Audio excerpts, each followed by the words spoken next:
Hola amigos. Eh, Buenas noches. Hoy vamos a... Es como una especie de novela de piratas, de Emilio Salgari. Pero no, esto sucedió en la realidad. Os voy a hablar de un gran navío español, el monstruo de la época, lo que sería el cuando consigan votarlo y que vaya bien, Gerald Ford, lo que sería el Gerald Ford de la época. Os voy a hablar de la Santísima Trinidad, pero había más como, pues no igual, pero muy parecidos a él. Pero hubo un antes y un después de este maravilloso y fantástico buque de guerra de nuestra queridísima y gloriosa Armada. Se fabricó en Cuba, en Cuba. Eh, Cuba, pues aparte de tener grandes plantaciones de tabaco, de caña, de azúcar y otro tipo de plantaciones, pues era pues donde se construían los barcos. Uno de los sitios de España donde se construían los barcos en la época del Imperio. Imagínate eso, el trabajo que daba, mano especializada y la riqueza que le daba a Cuba. Bien, hoy vamos a... Esto parece que sea Los Piratas del Caribe o cualquier película o un libro de aventuras o lo que sea. No es un libro de aventuras. Esto sucedió. Y esto está en los libros de historia. Esto lo podéis encontrar aquí. Navío Santísima Trinidad, orgullo de la Armada Española. Córdoba, Langara, Cisneros, Daoiz, Orozco, Oriarte, conspicuos marinos españoles que tuvieron el honor de mandar el más famoso buque insignia de la Armada Española del siglo XVIII y principios del XIX en jornadas bélicas decisivas para el país y que en buena medida marcaron el destino de España para el devenir de la historia.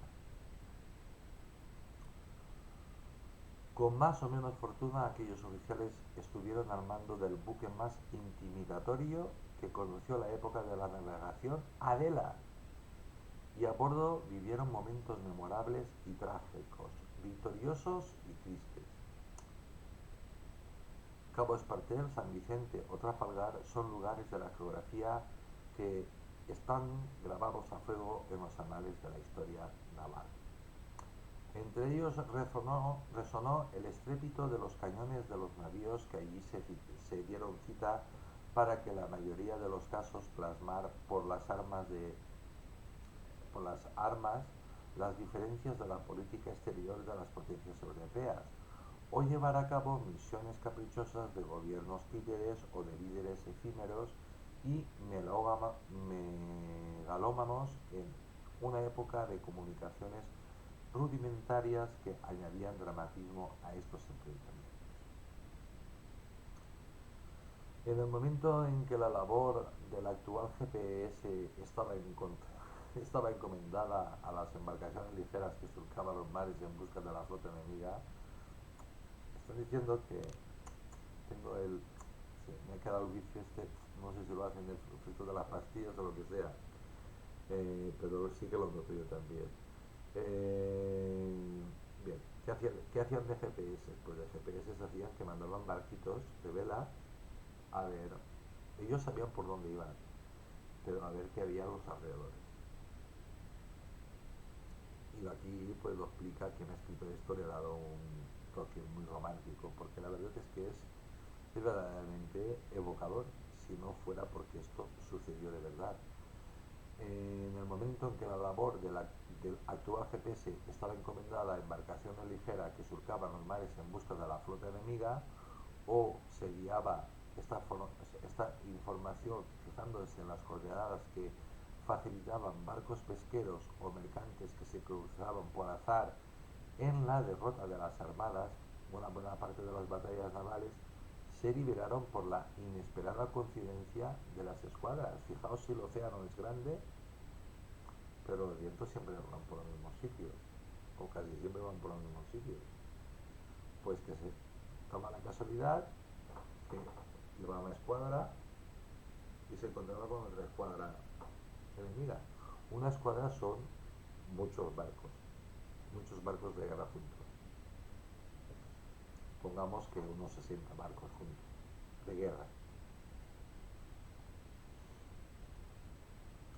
Además, el encorsetamiento del protocolo en la lucha, que regía los movimientos de los navíos durante el combate y obligaba a batallar en línea, provocaba situaciones surrealistas en los que un buque podía ser hostigado por 3 o 4 enemigos a la vez, con la consiguiente aniquilación a bordo, mientras que los hermanos de aquel observaban la ruta, manteniendo el rumbo impertérritos en lugar de salir de la formación y asistir. Sí, se luchaba de otra manera. Había unos códigos diferentes, unos códigos de honor diferentes. También es verdad que aquí no lo dicen, que a veces pues un barco se sacrificaba, un buque o 2 o 3 se sacrificaran para que se salvaran los demás.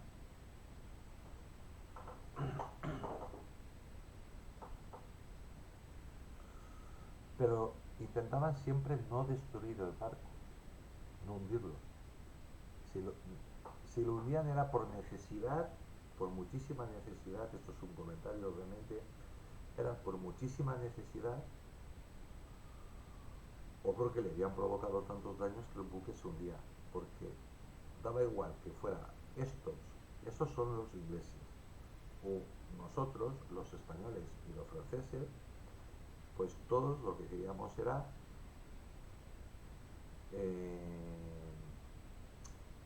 se intentaba matar al mínimo de personas posibles.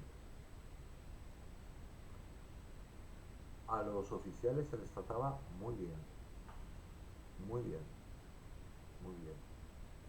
Fijaos, los códigos, cómo funcionaba el honor, cómo funcionaba en aquella época, qué bonito era, qué bonito dentro de que estamos hablando de guerra. Eh, pero se intentaba salvar el buque por todos los medios, porque un buque más que tenías, simplemente tenías que llevarlo a un puerto seguro, y allí lo iban a restaurar, lo iban a reconstruir, lo iban a armar, lo iban a dotar de dotación, de tripulación, de marinería. Acordaos que eran buques inmensos, con un montón de trapo, de vela, que cuando se desplegaba el velamen aquello era espectacular, debía ser espectacular, me imagino. Y qué rara que... Os voy a poner un ejemplo. Los barcos que salen, yo sé el esfuerzo que han hecho, que hicieron, cuando hicieron la serie de películas Piratas del Caribe. El esfuerzo que hicieron en reconstruir un par de buques de la época. No reconstruyeron ningún buque importante, reconstruyeron lo más sencillito que iba por los mares. Un buque de los que sale vamos a ver, el más imponente que salga, la Perla Negra, lo que sea, no sé qué, yo es que me he visto la saga porque me gusta. La he visto varias veces. El más imponente que sale era infinitamente inferior al buque del que estamos hablando, a Santísima Trinidad. Y los buques que salen habitualmente, que sé que iban así de decorados, iban muy decorados, eran preciosos, eran auténticas obras de arte, eran palacios flotantes, pues eran inmensos, inmensos, inmensos. Y el más grande de todos, la Santísima Trinidad.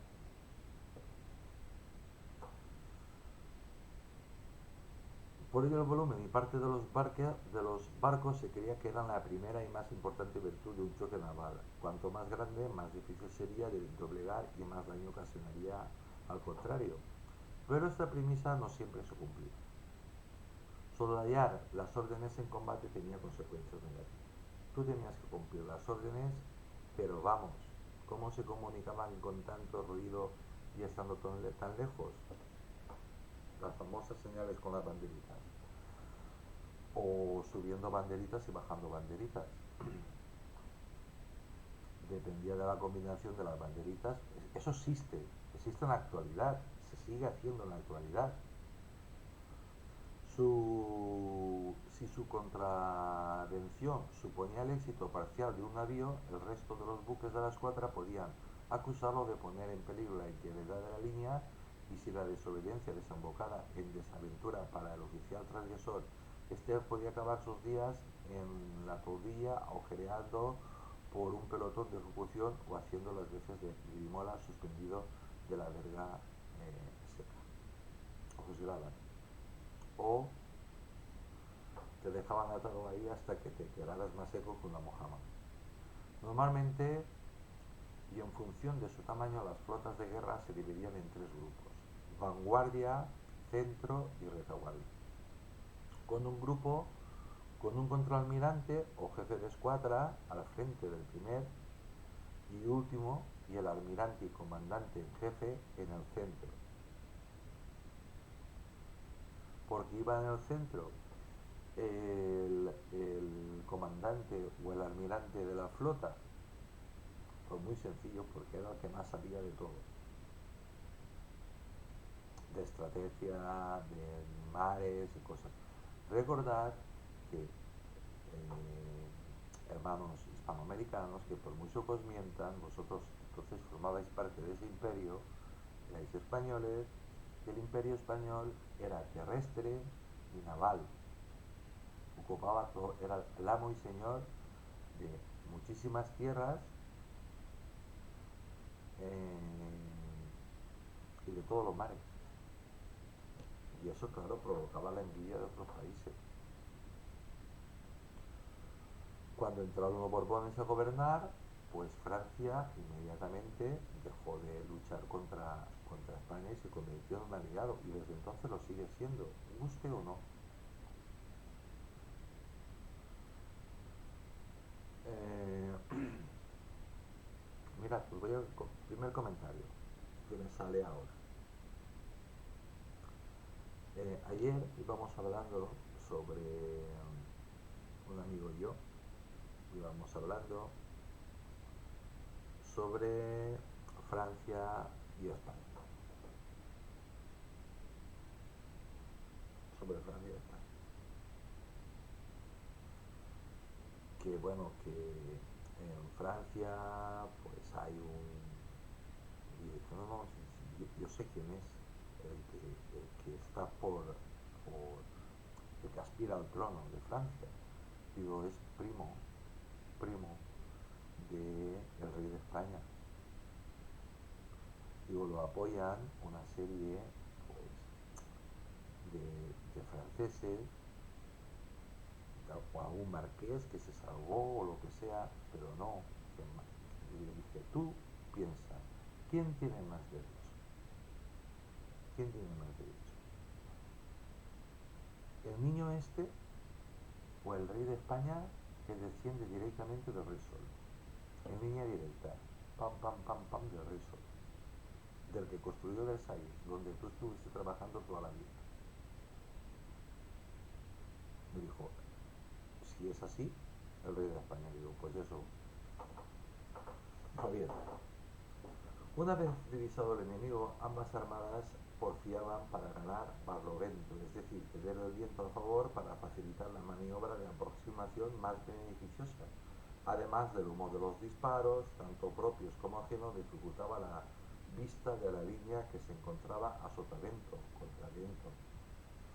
Y no vamos a ser marinos todos. El movimiento para acercarse podía llevar horas, incluso días, ya que su celeridad y precisión dependían del antojo heroico, el aire, y la habilidad de los marinos para llevar el buque a la ubicación deseada.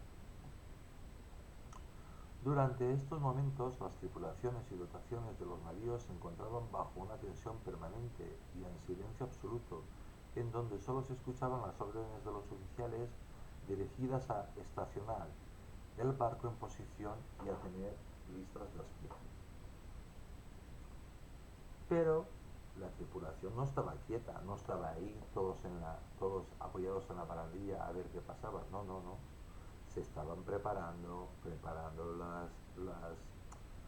las balas de cañón, que eran unas bolas de acero, había unas bolas, había todo tipo de bolas. Había bolas pues que la tenían que llevar entre 15 hombres. Para que os hagáis una idea de lo que pesaba la bolita. De acero, de piedra, pero habitualmente eran de acero. De acero, perdón, de hierro. Aparte también echaban serrín y echaban otras cosas para no resbalarse, fijaban todo para que con los movimientos y los cañonazos que iban a recibir, sí o sí, y también echaban serrín porque sabían que muchos de ellos iban a ser marino en aquella época era muy malo. No era una profesión bonita. Por eso yo digo nuestra gloriosa armada siempre. Porque la vida de un marino siempre ha sido difícil. Pero un marino de guerra de aquella época era, era tremendamente difícil. Tenías que tener mucho valor, cojones, para, para meterte ahí. Para meterte ahí. Porque en lo mejor de los casos, seguro que ibas a resultar herido. De más o menos gravedad. Pero la mayoría de mutilados que se paseaban por todos los países eran de la Marina, de la Armada, de sus respectivas armadas, la mayoría de los mutilados, la mayoría de los mutilados. Aparte no había anestesia, te cortaban, te amputaban inmediatamente un brazo, los dos, una pierna, los dos, por donde fuese, a vivo. No, no, ni pastillita ni nada, no, no existía. Y como había tampoco, pues la mayoría se morían de gangrena o se morían, no soportaban la infección. Algunos se salvaban, obviamente. Y después, pues cuando llegaban a sus respectivos países, pues pasaban a ser mendigos y sus familias, pues, pues a vivir de la mendicidad. Así funcionaba en aquella época el mundo. Sigo, para no impresionar a los astilleros y marineros por la visión de del fluido venenoso derramado tras los cañonazos, el rojo decoraba el interior de las baterías. Claro, para no impresionar a los artilleros y marineros, estamos hablando de artilleros y marineros de guerra que ya habían entrado en combate, por la visión del fluido venenoso desparramado tras los cañonazos y la sangre también. El rojo decoraba el interior de las baterías. No estaban pintadas donde estaban las baterías de cañones. Solo lo habéis visto en películas. Cañón, cañón, cañón, cañón, uno al lado de otro. Pero la Santísima Trinidad tenía un montón de cañones. Pero no voy a adelantar nada, ya lo vais a ver. Sacos de arena eran vertidos sobre la tablazón, los tablones del navío, para evitar la inestabilidad de los servidores de las piezas. En el ensangrentado suelo y las cubiertas eran despejadas de todo material que no hiciera falta en la lucha, cois, mamperos, etcétera, con objeto de que las dotaciones de los cañones tuviesen el camino expedito para manejarlos. Los primeros cañonazos tenían como el objetivo desarbolar el navío contrario para que quedase a la deriva. Un barco, en aquella época, a vela, que tú le intentabas tumbar, no tirabas a agujerear la vela, no, y tú apuntabas al mástil, que por cierto los mástiles no eran todos rectos, estaban hechos a tramos, de manera que cuando entrabas en batallas y te rompían un trozo de mástil, después era fácilmente en alta mar incluso repararlo. Bien, las primeras andanadas se echaban más o menos para calcular exactamente dónde estaban. Los 3 o 4 primeros cañonazos los hacían los mejores tiradores, artilleros del buque de guerra. Eso es válido para todas las armadas, para calcular exactamente la vista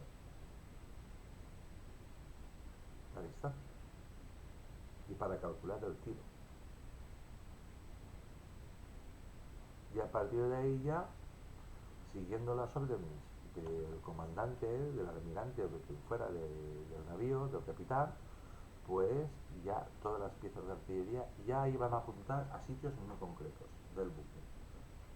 Sobre todo, primero que nada, desarbolarlo.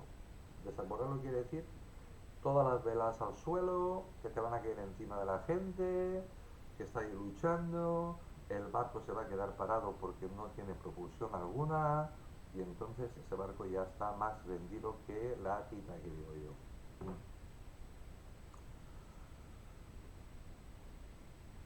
Sus puntos más vulnerables eran aquellos que no representaban bocas de salida de fuego, popa, proa o amuras. Pero en algunos buques sí que había, tanto en la popa como en la proa o en las almuras, sí que colocaban algunos cañones, como el caso de Santísima Trinidad. Tú ibas por popa, por detrás, te creías que no había nada. Claro, porque detrás estaba el castillo.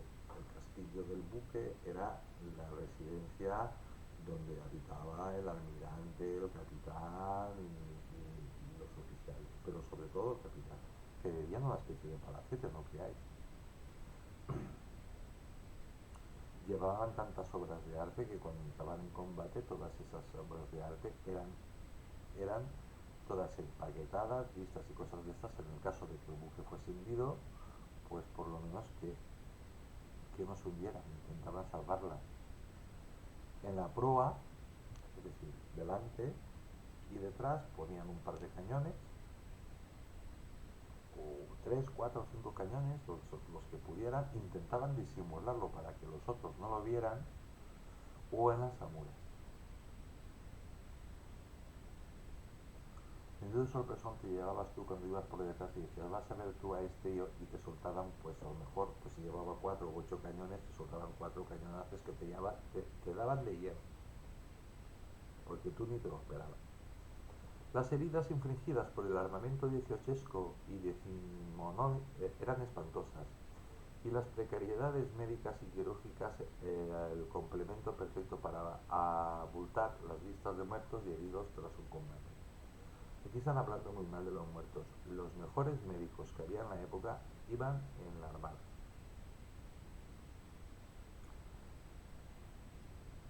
Quien haya escrito esto, te voy a decir, en vez de meterse con médicos y con la historia de la ciencia, había que decir que la ciencia pues estaba donde estaba.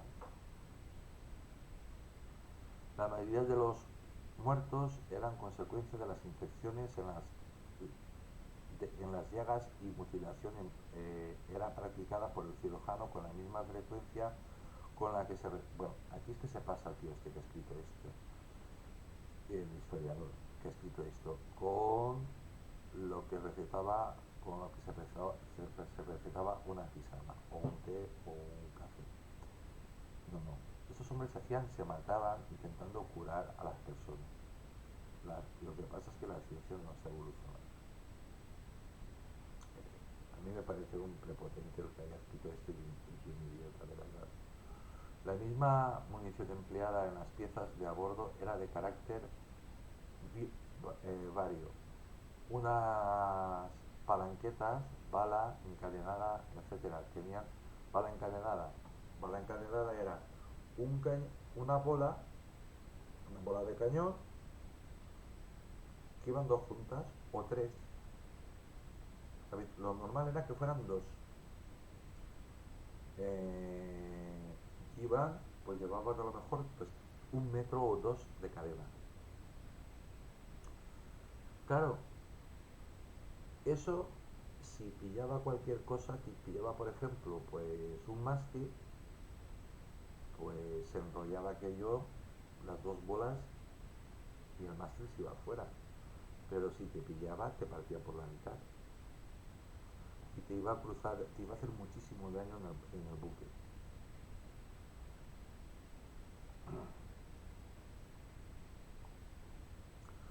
Bala encadenada tenían por objeto cuartear el aparejo o tras destripar a las dotaciones que estaban apiñadas en pequeños espacios en donde la irrupción de una de esas supersónicas bolas macizas segaba al instante la vida de varios desdichados y podía dejar mutilados pues a otros tantos. Es que tenías que ser muy valiente para meterte. Es verdad, ganabas mucho dinero, muchísimo dinero. Y aparte te permitían saquear, te permitían saquear.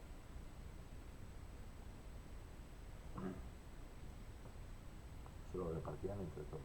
Pero la disciplina en un buque normal ya era férrea, en un buque de guerra era, pero vamos, más estricta no podía ser. Además, la caída de una verga mástil o mastrero o los fragmentos de los tableros, de los tablones que estaba conformado el banco, arrancados por el impacto de un balazo, se convertían en una auténtica metralla que volaba dentro del navío y dejaba heridas abiertas en los hombres que suponían una muerte segura tras una lenta agonía o directamente un rastro de cadáver. La Marina de Guerra Española estaba considerada como la mejor del planeta a principios del siglo XVIII y sus navíos como un ejemplo a seguir por las otras armadas. Y tanto, porque no hubo buque español de guerra que no fuese copiado. Que no fuese copiado por otras armadas, por la francesa, por la inglesa, que no fuese copiado. Esos bajeles eran resistentes veleros y manejables y montaban una artillería que causaba estragos en los adversarios. La mayor parte de esos buques presentaban 35 perforaciones en una batería doble en los costados para dar salida al fuego de 74 cañones que era su porte nominal. Es decir, cualquier buque de guerra español, eh, por un lado, por, por un lado, te soltaba 74 cañonazos a la. Te los podía hacer pum pum pum pum pum pum pum pum pum pum pum pum pum pum pum pum pum pum o pum. Los demás se conformaban con 50 cañones, 60 como mucho, ya eran buques muy grandes. La construcción del navío. En 1970, en 1729 fue votado en Guarnizo. El llamado Real Felipe nació de 3 baterías y 114 cañones, iniciando así la tendencia de los astilleros hispanos que se incrementaría en la segunda mitad del siglo a fabricar buques muy voluminosos que pudieran soportar un duro castigo en combate y al mismo tiempo ofender al enemigo mediante la acción de una cantidad enorme de piezas de artillería. Los españoles pensaron con buen criterio. Fijaos que adelantados estábamos ya en aquella época. Si los tablones de madera que vamos a construir el barco, en vez de ser así de anchos, son así, van a resistir más. Y si ponemos dos, pues van a ser así. Una bola de un cañonazo difícilmente lo va a atravesar, pero si le ponemos un trocito más y ponemos 1 metro, por poner un ejemplo, pues difícil va a ser que haga mucho daño al buque. Sí, señor, pero el buque va a ser muy lento porque va a pesar mucho. Pues vamos a poner más cañones. Pesará más, sí, pero a ver quién se acerca. Bien, Otra prerrogativa de estos grandes veleros era su tonelaje de desplazamiento. Así podían embarcar efectos y personal militar y se convertían en auténticas guarniciones ambulantes en donde había absolutamente de todo. Hospital de campaña, despensa, animales vivos, oratorio, etcétera. Había de todo. Menos un huerto, había de todo. Para la construcción de estos navíos era necesario deforestar grandes áreas de bosques de pino o roble, que era la madera utilizada principalmente para ese cometido. De este modo, los frondosas masas forestales de Galicia sirvieron para dar formas a buques tan famosos como el Santa Ana o el Purísima Concepción. Si lo queréis buscar, están aquí dos buques imponentes, pero comparados con la Santísima Trinidad. El palo mayor del primero, polido de pino enorme, talado de un pino enorme talado en las inmediaciones de Costa da Morte, todavía pueden verse en el Museo Naval de Madrid. Os voy a hacer un comentario por si no sale. Mirad, retratos, cuadros de la Santísima Trinidad están en muchos museos del mundo y en todos los museos navales del mundo, hasta en Inglaterra. En Inglaterra hay varios cuadros muy buenos. En España, por supuesto, que también.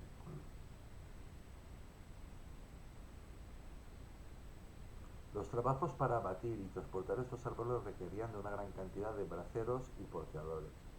Así, a finales de agosto de 1767 y bajo un sol flamígero, 12 centenares de indígenas, blandiendo rudimentarias hachas y sierras, bregaban para derribar y desbrozar los primeros 300 troncos que los primeros 300 troncos de Caguairán en el áspero bosque del Oso en la provincia cubana de Camagüey y que servirían para dar forma a la quilla que sería el navío por excelencia de la Marina Bélica Española. Santísima Trinidad. Juan Antonio de Colina, comandante general del apostadero de la capital cubana, se encargó personalmente de dirigir los trabajos de provisión maderera, para lo cual supervisó la recogida de los mejores y más hermosos tallos de caoba y júcaro que crecían en aquel lugar, actual municipio Florida, y de hacerlos llegar a los astilleros habaneros a través del Marjal Bertienes. Del mismo modo, 11 balandras habían traído desde la masa forestal de Veracruz, México, 60 pinos que servirían para reformar las vergas y masteleros. Como veis, España no se privó de nada. Y acordaos, España éramos todos. No se privó de nada para construir este gran buque, el Santísima Trinidad. Habían pasado casi 40 años desde que el último Tres Puentes español, ¡tres puentes! Cañones, cañones, cañones.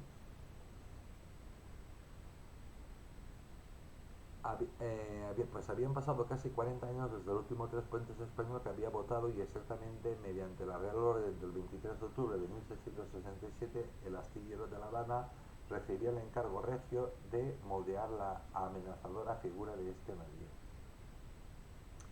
Matthew Mulay, ingeniero naval irlandés, al que se había encargado su construcción, murió al poco de comenzar las obras, y su hijo Ignacio tomó el relevo para culminar el buque en sus líneas maestras, mientras que Pedro Acosta se encargó de dar forma a las estancias del mismo, donde iban incluidas las 112 piezas de artillería.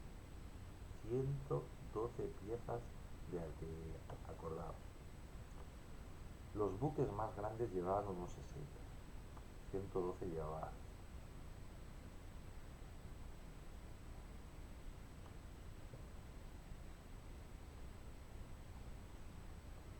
Tras la Guerra de los Siete Años, la beatitud de Carlos III de España se había radicalizado. La porfía inglesa, en las negociaciones que alumbraron la paz de París, confirmó al monarca sus peores pesadillas. Inglaterra era el representante del mismo Mefistófeles, uno de los muchos nombres que utilizó el diablo. Así Carlos III se encomendó al Padre, Hijo y Espíritu Santo para orientar de España cualquier miasma protestante que pudiera depravar a sus devotos súbditos. Una nueva cruzada contra el infiel se liberaría en el inclemente océano que sería surcado por su armada convertida en gendarme de Europa, no, del mundo. Pero aquí se habla de Europa porque el Mediterráneo pues estaba controlado por Europa y todo lo que estaba cerca de lo que es la actual Europa, todo estaba controlado por la Armada Española. Para guiar ese ejército naval se designó el embrión que se estaba desarrollando en el astillero de La Habana. Todo el mundo sabía que en La Habana se construían los buques españoles. La mayoría de los buques de guerra españoles se construían en La Habana. Pero también se construían aquí, en Cádiz, en Ferrol, en Cartagena y en otros sitios también de las Españas de las Américas. Pero el principal puerto donde estaba la mano más especializada era La Habana, era Cuba. Fue el soberano que tenía un púlpito en el salón del trono real representando las tres divinidades católicas, el que bautizó al buque como Santísima Trinidad y Nuestra Señora del Buen Fin, en honor de estas imágenes, y mandó redactar la ordenanza que daba ese nombre y que se publicaría el 12 de marzo del siguiente. Hay que decir que España, siempre católica, muy católica, igual como Francia, católica, muy católicos, pues no hacían las cosas por casualidad. Era sabido. La maqueta fue el modelo del proyecto para la construcción del Santísima Trinidad. Hasta ese momento podías utilizar una maqueta para un buque que fuese muy complicado, pero para los buques realmente serios, pues ya tenías que construir una maqueta para guiarte, para saber aquello, porque aquello era una monstruosidad. Y no creáis que porque fuera inmensamente grande era feo, de feo no tenía nada. Pensado para soportar 112 cañones, fue enviado por el propio Mulay para su inspección por la Armada.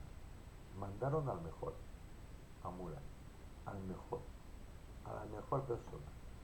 En ese momento, constructor de buques de guerra, irlandeses, los irlandeses y los hijos de la Gran Bretaña nunca se han llevado bien, aparte de que los irlandeses son muy católicos. Los trabajos de construcción y montaje en el astillero avanzaron a gran ritmo y en el mes de octubre del año 1768 los habaneros se quedaron estupefactos ante la elevación que presentaba el Santísimo Trinidad en aquel dique número 4 que tuvo que ser alargado 30 metros para acomodar el esqueleto del buque, después de que se hubiese ensamblado la tercera y definitiva batería. Vosotros pensad, para que las personas que vivían en La Habana, que estaban acostumbrados a ver cómo se construían buques de guerra, se quedaran asombrados viendo que aquello no, no paraban de construir y el buque cada vez era más largo, cada vez más ancho y cada vez más alto y no paraba, pues estaban todos sorprendidos. ¿Qué estaba haciendo España allí? Los mástiles fueron aportados antes de las Navidades y finalmente exaltados antes de las Navidades. Y finalmente, a mediodía del 2 de marzo de 1769, Las 2.200 toneladas de madera preciosa se posaban suavemente en la terminal portuaria Margarito Iglesias. Los carpinteros y calafates aconsejaron no pintar la obra viva para que las autoridades y paisanos pudiesen disfrutar de los tonos ocres de la caoba, cúcaro y coguairán que brillaban bajo el sol tropical. El palo mayor se elevaba medio centenar de metros desde la cubierta y superior, que se prolongaba 55 metros.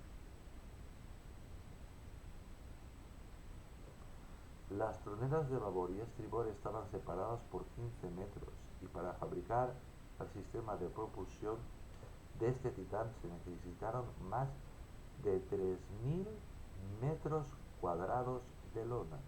Sí, habéis oído bien, 3.000 metros cuadrados de lona. Ese era el velamen, el trapo que llaman los marineros, el velamen que llevaba el Santísima Trinidad. Daban sombra a toda, era tan grande que daba sombra a toda la terminal del puerto habanero. El puerto de las Habanas era tan grande la cantidad de velas que los 3.000 metros cuadrados estos que daba sombra a todo el puerto de La Habana. Eso es lo que cuenta la historia. La colosal pieza de madera que unía la proa a, de, que unía la popa a proa por la parte inferior y en la que se sentaba todo su armazón se extendía más de 50 metros. Y aquí viene el viaje inaugural. El 20 de marzo sopló un fresco viento sureste en la capital cubana y el comandante general del apostadero, Juan Antonio de la Colina, ordenó darle a la guerra. Para elevar una de las anclas de proa mediante la activación de su cabestrante hicieron falta más de 30 oscuros, negros.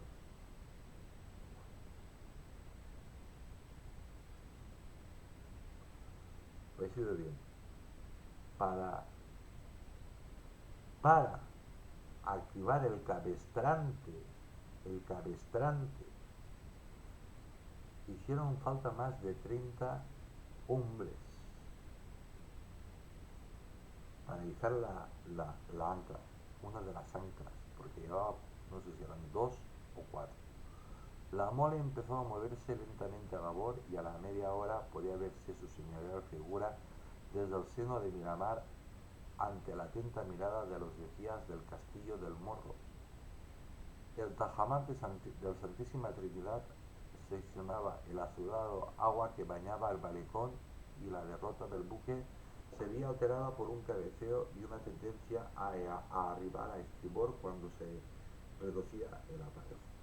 Durante esta travesía, la Panza se desvió ligeramente del angosto canal navegable que discurre paralelo a la costa norte de la capital cubana y la virginal caoba sumergida fue arañada 3 veces por los farallones que infestaban el lecho marino de la bahía habanera.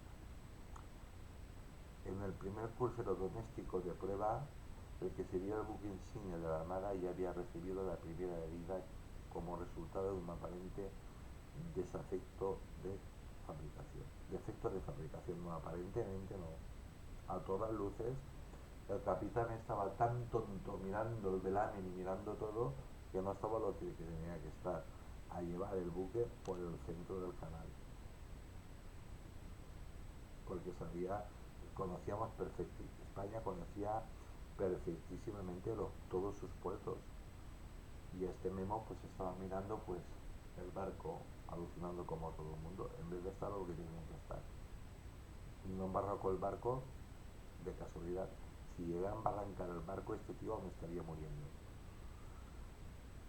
Digo yo que no lo hubieran matado, lo hubieran colgado ahí crucificado boca abajo y nada, no sé lo que hubieran hecho.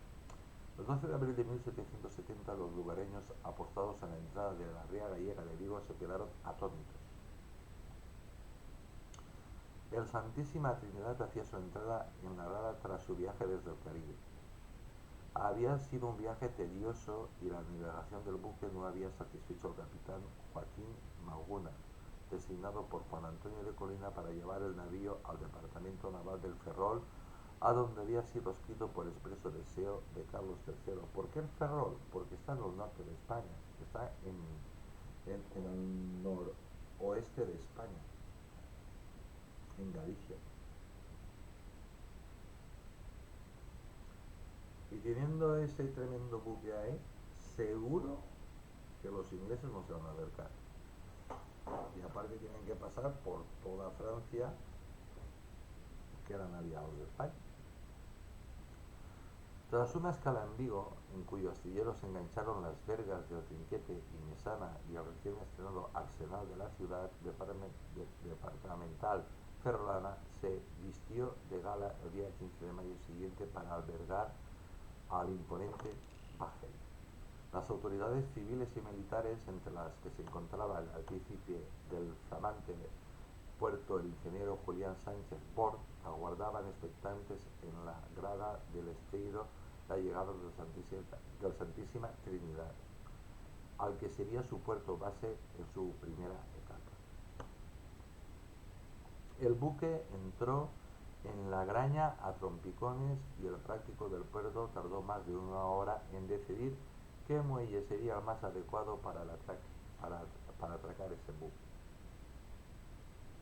Entre otras cosas, porque era tan grande que no sabían dónde colocarlo.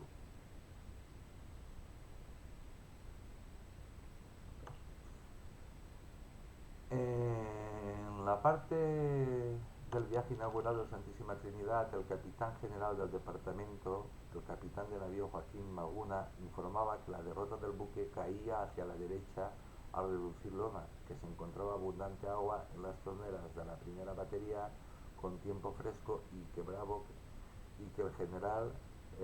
en general el cíclope remolcaba a sus órdenes del timón y el aparejo y que costaba gran esfuerzo disponerle en la posición deseada. Bien, todo este rollo para decir que el buque no iba bien,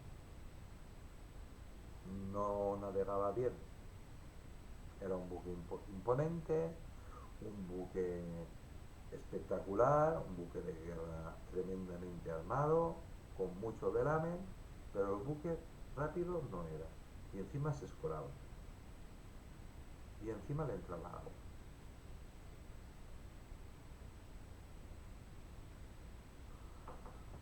El general, los navíos de tres puentes, en general los navíos de tres puentes son menos veleros, normal, no solo por su mayor desplazamiento, sino también por la desigual distribución del peso de los elementos de construcción del buque. En el caso de la Santísima Trinidad, esta circunstancia se vio acentuada por las dimensiones de la tablazón utilizada para elevar el tercer puente. Se utilizaron maderos demasiado gruesos. No, eso no fue una casualidad. Eso fue para hacerlo más resistente.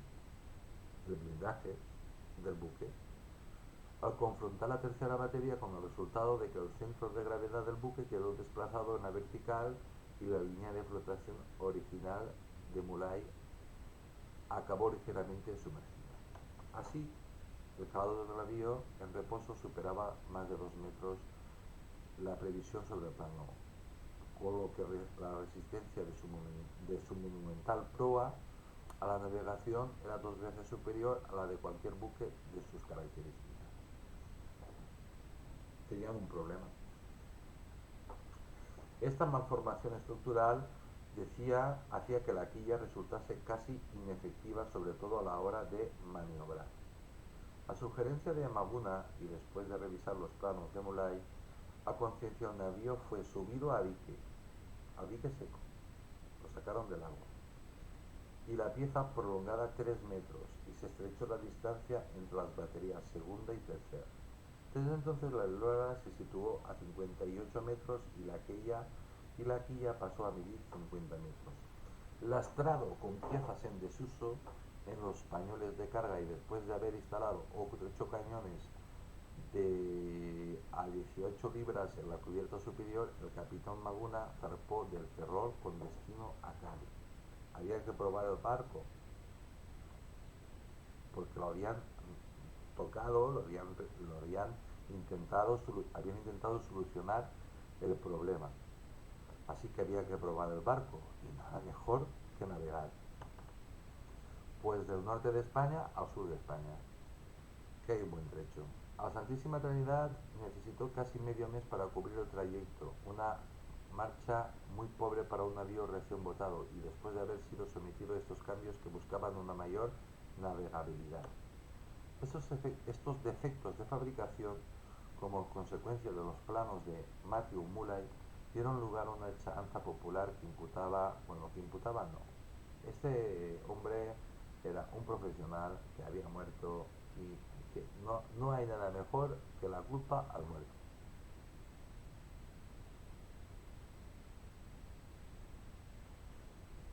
Que la culpa al muerto. Pero la realidad es que ningún buque de la época se pudo comparar nunca al Santísima Trinidad. Además, la incorporación de más cañones bueno, voy a ver si me he dejado mucho.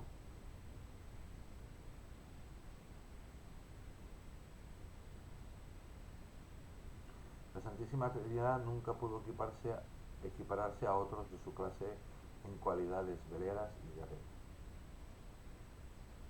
Bien dicho sería, los otros nunca se pudieron equiparar a Santísima Trinidad. Además, la incorporación de más cañones en la tercera y la que sería cuarta batería, otro factor que contribuiría a acentuar el desequilibrio del que adolecía cuando salió del dique habanero, pues la redistribución del peso en las cubiertas nunca fue mesurado de manera objetiva, sino que se creyó que dotar al buque de poder ofensivo tenía más importancia que dulcificar su navegación y maniobrabilidad.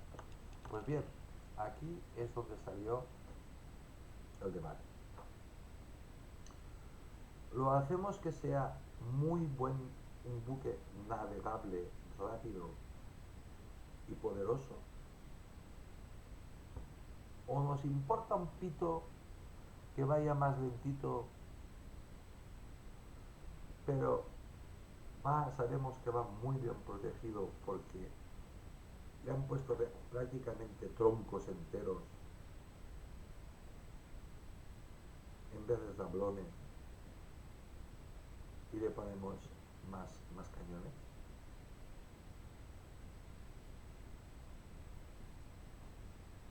Porque estamos hablando de que lleva 3 hileras, para que me entendáis todos, de cañones. ¿Por qué no le ponemos una cuarta hilera de cañones? Y se la pusieron. Eso suponía, de entrada, pues, si tú vas navegando a viento, pues vas a ser mucho, si ya eras poco rápido, pues aún vas a ser más lento. Una vez en Cádiz, un navío fue subido al dique mayor del puerto, otra vez, sacado a dique seco, y se ensancharon sus vergas, la mayor y mesana. Se elevó ligeramente el bauprés y se repartió la carga y contrapesos de las bodegas con objeto de descender el centro de gravedad. Había que bajar el centro de gravedad y sobre todo, por lo menos, que no se ladeara, que fuera recto y que fuera maniobrable, sea rápido o no. Así ganarían a lo mejor un nudo más o lo que fuera, pero muy poco, porque el buque habían convertido aquello en una auténtica fortaleza flotante. Además de incorporar nuevas piezas de artillería para lograr este balance, y se alteraron las líneas maestras de plantilla y esquema del buque. En algunas singladuras a lo largo de 1772, los distintos comandantes apreciaron una leve mejoría de la navegabilidad de la nave, pero se resistía el timón cuando araba de bobina, y en general su ganancia era infortunada cuando ceñía. Como veis, esto está escrito para marineros. En un viaje fraterno desde Algeciras al puerto de Toulon, en el francés de similares características y el peso Auguste, el Trinidad registró una velocidad de 8 nudos más lenta que el buque galo. eso es mucho. El buque francés tenía que esperar al español o se lo dejaba detrás muy rápidamente.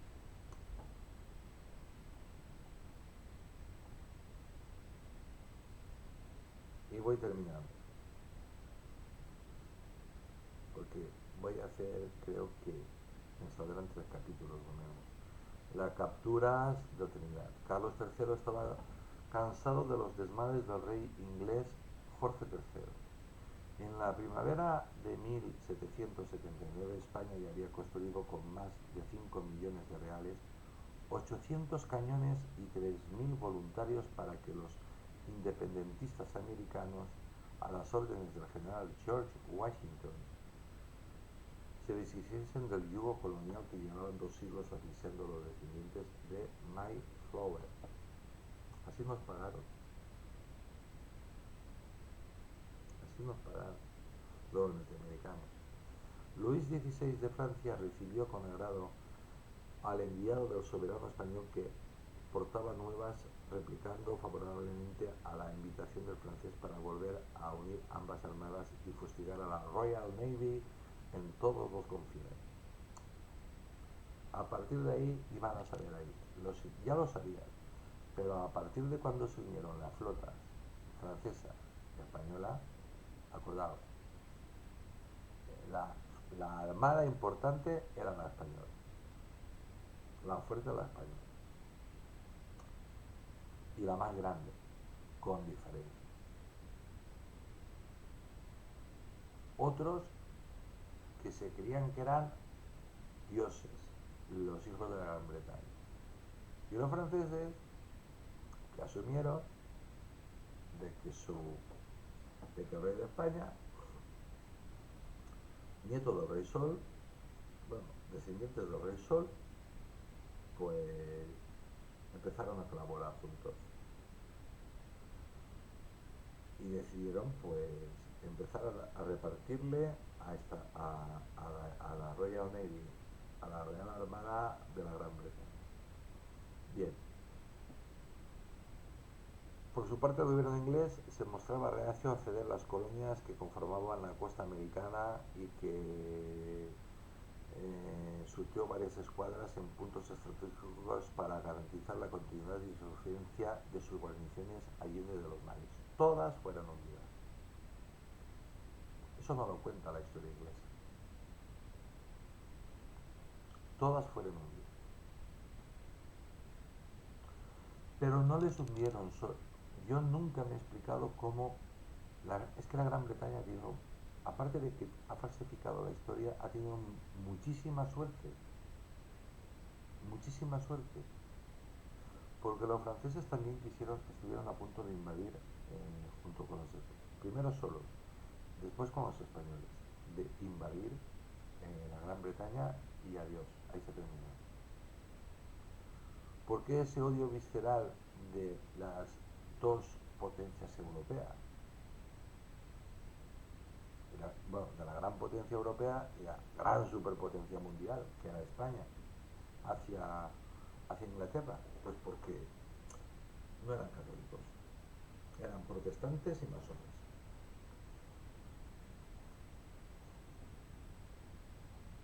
Y aparte, pues muy chulos. Yo no me explico, esto es un comentario y hasta aquí. Esto es un comentario. Pues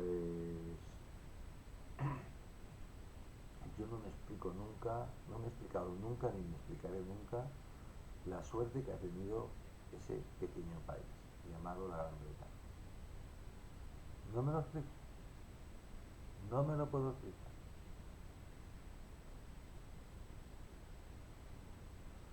Es como si tuviesen el grifo del cielo. Cuando tú vas allí,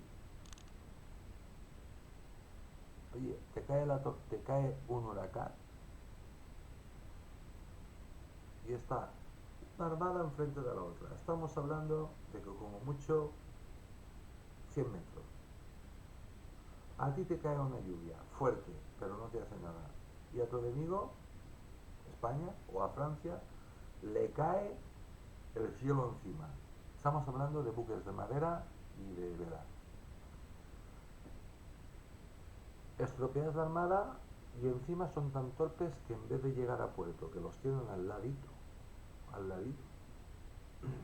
en vez de arreglar los buques, volver a situarlo y cuando pase la tormenta regresar, el rey dice, no, no, no, no, no, no, no.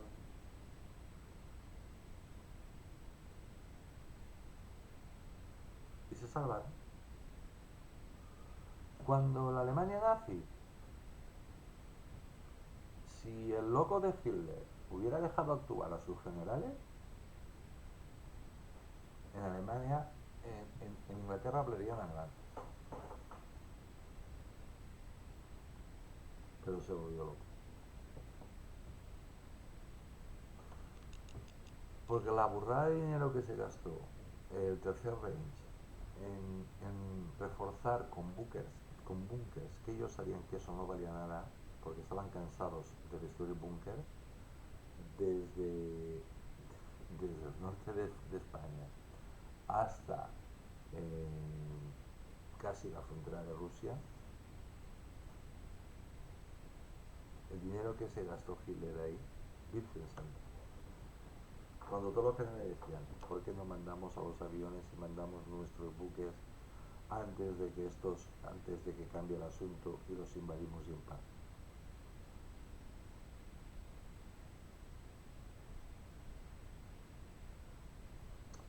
Han tenido mucha suerte, la verdad.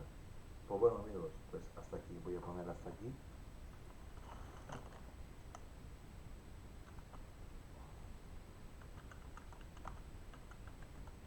Joder, qué bueno. Venga.